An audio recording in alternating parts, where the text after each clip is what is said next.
Hey, have you heard about my AI alter ego? That's right. Ask Alan Anything is now live, and we've trained it on my 13 books. We've trained it on over 200 podcasts. It has most of what's in here, not everything, but most of what's in here.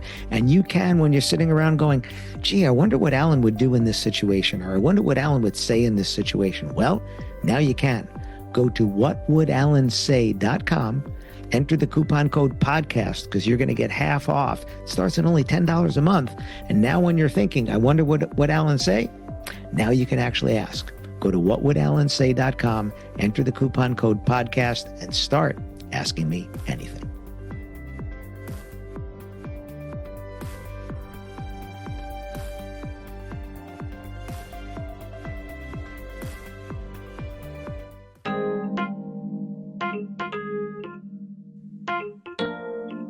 Boy, I wish I had this when I was starting out.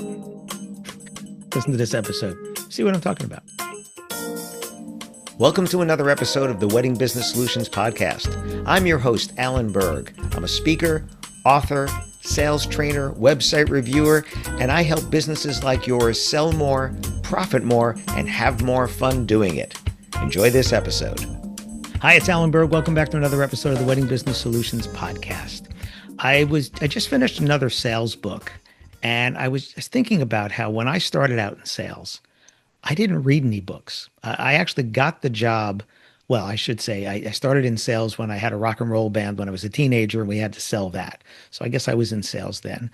And then I had a small burglar alarm business after I learned how to install alarms, and I got certified for that when I couldn't get a job in advertising out of college. And then when I got a job in car sales, my qualification was that one of my closest friends' father opened up the Chrysler franchise, and that's my qualifications for that. And there was literally no training. As a matter of fact, I remember I gave my 2 weeks notice at my previous job, which was managing a retail store, which again, I had no training for that either.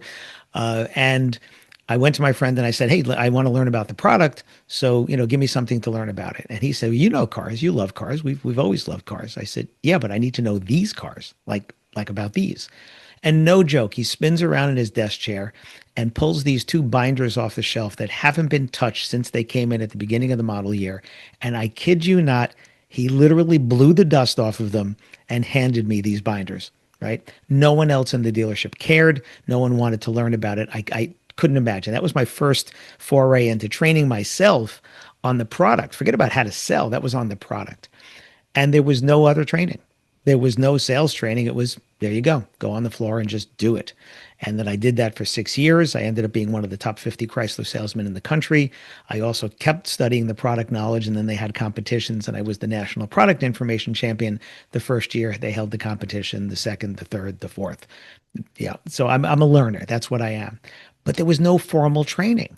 And when I got into the wedding and event industry, again, no formal training. As a matter of fact, many of you have read about this or have heard me speak about this. I was the business manager at a Honda dealership, and my friend bought a wedding magazine franchise. That's how I got in the industry. And I didn't know the industry. I had never done outside sales. I had never done cold calling. It was straight commission, no salary, no draw, no minimum, no guarantee, no base. If I don't sell, I don't make anything. And my wife was pregnant, and our other son was turning 3, right? So no pressure there.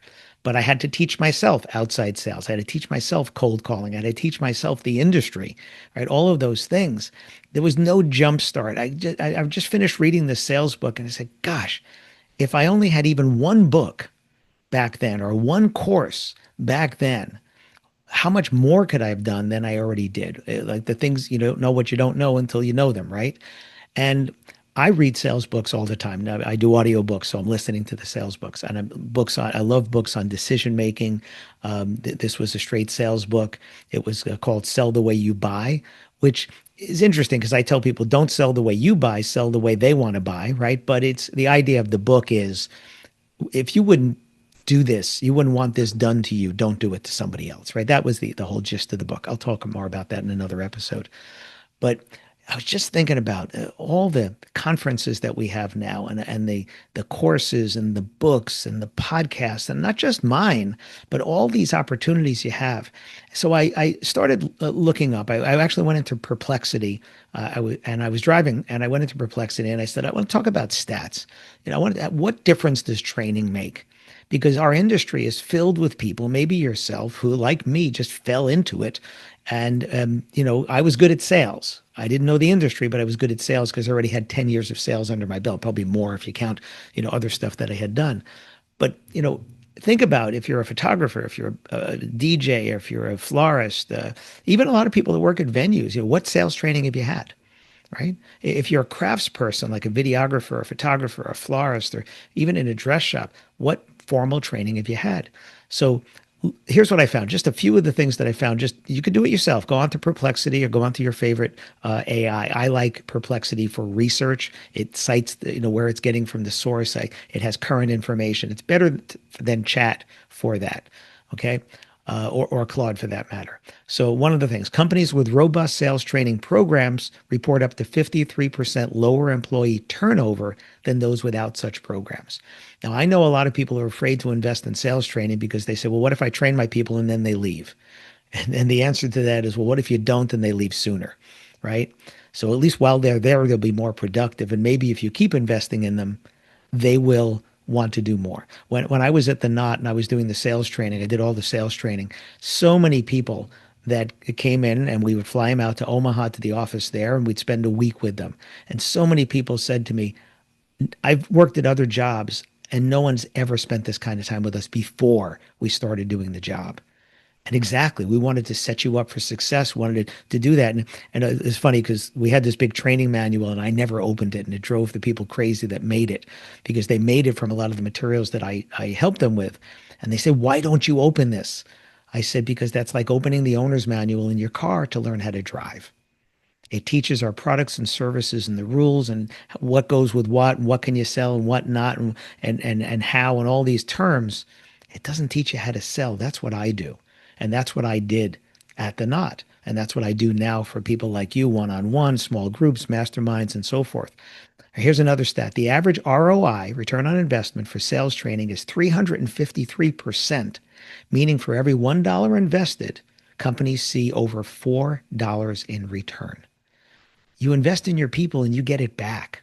If you don't invest in them, you're missing out the opportunity cost of if you don't invest in them. And again, you can just buy them a book or get them a Kindle book or an audio book, or in some cases, you send them to conferences, or you bring people like me in for sales training or remote sales training or something, right? That pays you back because when they do better, that brings more profits to you.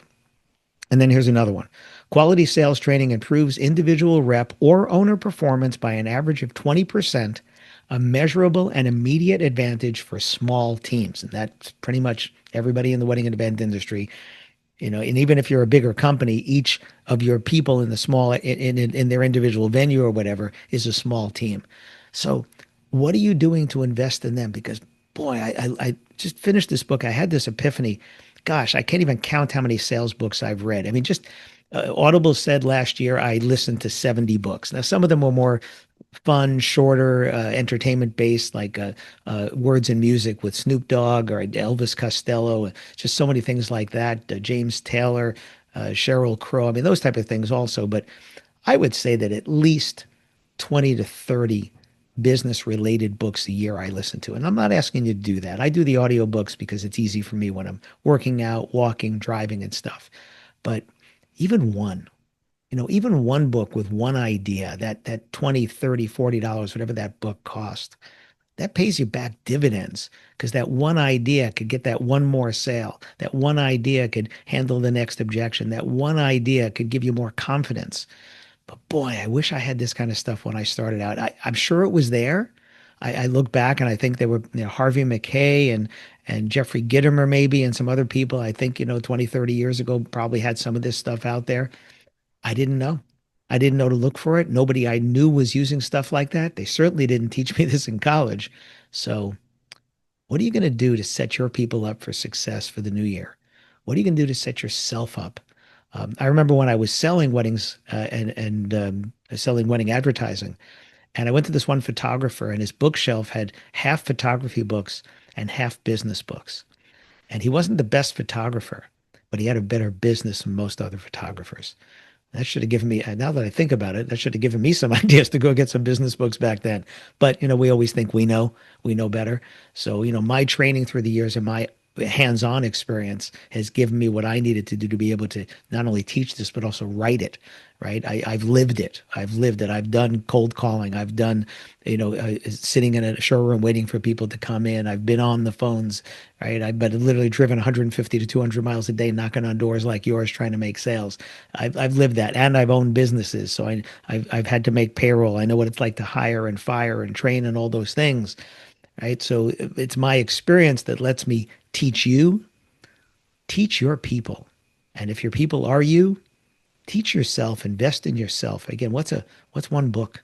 What's that gonna cost you? Do something to improve your skills so that the next time that situation comes up and you do better, it'll encourage you to do more. Thanks for listening. Thanks for listening to this episode of the Wedding Business Solutions Podcast. If you liked it, please subscribe to this channel and post a review on your chosen platform, Apple Podcasts or whichever one. If you have any questions about anything in this episode or any of my episodes, email me directly at alan@weddingbusinesssolutions.com or visit my website, alanberg.com, alanberg.com. If you have any suggestions for future topics or guests that you'd like to see, please again email me or visit my website. Thanks for listening.